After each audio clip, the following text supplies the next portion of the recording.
नमस्कार बंधुरा केमन आছেন सबाई आशा करी सकले भालो आছেন आमिও भालो आছি। आज के देखो सन्ध्याय आमरा चिकेन बानिয়েছিলাম एकदम देखो पेस्ट ना करे समस्त किछु कुचि करे निয়েছি। पेঁয়াজ एखाने कुचि करे निচ্ছি, रसुनও कुचि करे निয়েছি আর एखाने आदा किन्तु ग्रेट करे निয়েছি। देखो तीनटे आलू देबो बोले सेई आलूगुलोकेও छुले निয়েছি। एखाने गरम मशलागुलो बेছে राखा रयेছে। এখন চলো সমস্ত কিছু গোছানো হয়ে গিয়েছে, রান্নাটা শুরু করা যাক।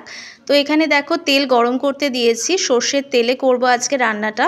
প্রথমে ফোড়নটা দেওয়ার পরে এখানে আলুগুলো দিয়ে দিচ্ছি, আর আলুগুলো কিন্তু একটু ভাজা করে নিচ্ছি।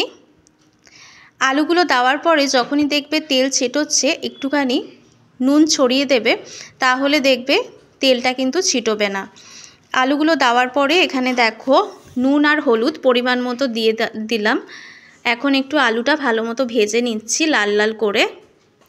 এরপরে এক এক করে সমস্ত উপকরণই দিয়ে দেব। বেশিরভাগ সময় আমরা যখন চিকেন বানাই তখন বলে দিই যে পেঁয়াজ রসুন লঙ্কা আমরা পেস্ট করে একবারে মশলার সাথে কষিয়ে নিচ্ছি, কিন্তু আজকেরটা একটু অন্যভাবে হচ্ছে। দেখো তো পেঁয়াজ কুচিগুলো বেশ অনেকগুলো পেঁয়াজই কুচি করেছি এখানে, গ্রেভিটা যাতে বেশি পরিমাণে হয়, আর তার জন্য দেখো পেঁয়াজ কুচি লঙ্কা কুচি রসুন কুচি সমস্ত কিছু দিয়ে দিলাম। এখন দেখো এখানে আদা গ্রেট করে রেখেছিলাম সেটাও দিয়ে দিচ্ছি, সাথে সাথে কিন্তু নাড়াতেও থাকছি। আর এখানে দেখো এখন চিকেনটা দিয়ে দেওয়া হচ্ছে। চিকেনটা কিন্তু খুব ফ্রেশ এনেছিলাম, কালারটা তোমরা দেখেই বুঝতে পারছো। আর বেশি দিন যেহেতু ঘরে রাখা নয় তাই জন্য কিন্তু কালারটাও বেশ সুন্দর দেখা যাচ্ছে। চিকেন অনেক সময় আমরা বাড়িতে বেশি পরিমাণ কিনে পরে যখন রান্না করি তখন একটু অন্যরকম কালার হয়ে যায়, কিন্তু টাটকা এনে করে খেয়ে দেখবে সেটার স্বাদ কিন্তু প্রথম দিনই বেশি সুন্দর থাকে। এই জন্য চিকেনটা বেশি পরিমাণ কিনে না রেখে দিনের দিন এনে খাওয়াটাই কিন্তু ভালো। তো এখানে দেখো সমস্ত কিছু মশলাও আমরা দিয়ে দিচ্ছি। এখানে জিরে গুঁড়ো ধনের গুঁড়ো আর সামান্য একটু লঙ্কার গুঁড়ো দেওয়া হলো, কারণ আমাদের গাছের লঙ্কা যেহেতু দেওয়া হয়েছে 4টে লঙ্কায় প্রচুর ঝাল হয়ে যাবে। তোমাদের তো এর আগেও বলেছি যে একটা লঙ্কা দিয়ে আমাদের একটা রান্না হয়ে যায়, কারণ আমাদের লঙ্কাগুলো খুবই ঝাল। এখন মশলাটা ভালো মতো কষিয়ে নিয়ে ঢাকনা বন্ধ করে রাখা হলো, আর কিছুক্ষণ বাদে বাদেই কিন্তু এখানে মা কষাচ্ছিল। দেখতেই পাচ্ছ রঙটা বেরিয়ে এসে তেলও ছেড়ে এসেছে, আর সমস্ত কিছু পেঁয়াজ একদম গলে গিয়েছে। এখন পরিমাণ মতো জল দিয়ে ঝোল দেওয়া হচ্ছে। আলুটা কিন্তু সিদ্ধ হওয়া আর একটু বাকি রয়েছে, তাই জন্য জল দিয়ে বেশ খানিকক্ষণ কিন্তু একদম নর্মাল ফ্লেমে রেখে দিতে হবে।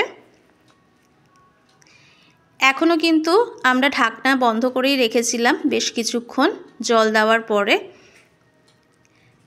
আর আমাদের গাছে প্রচুর ধনেপাতা হয়েছে, তোমাদেরকে তো আমরা দেখিয়েছিলাম।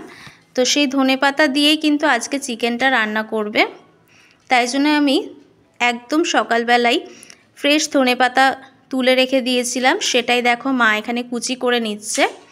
আর বাড়িতে চাষ হলে পরিমাণের কথা ভাবতে নেই, বেশ অনেকখানি কিন্তু ধনেপাতা দিয়েছিলাম যাতে স্বাদটা দারুণ লাগে। ধনেপাতা এইভাবে কুচি করে ওপর দিয়ে ছড়িয়ে দেওয়া হলো।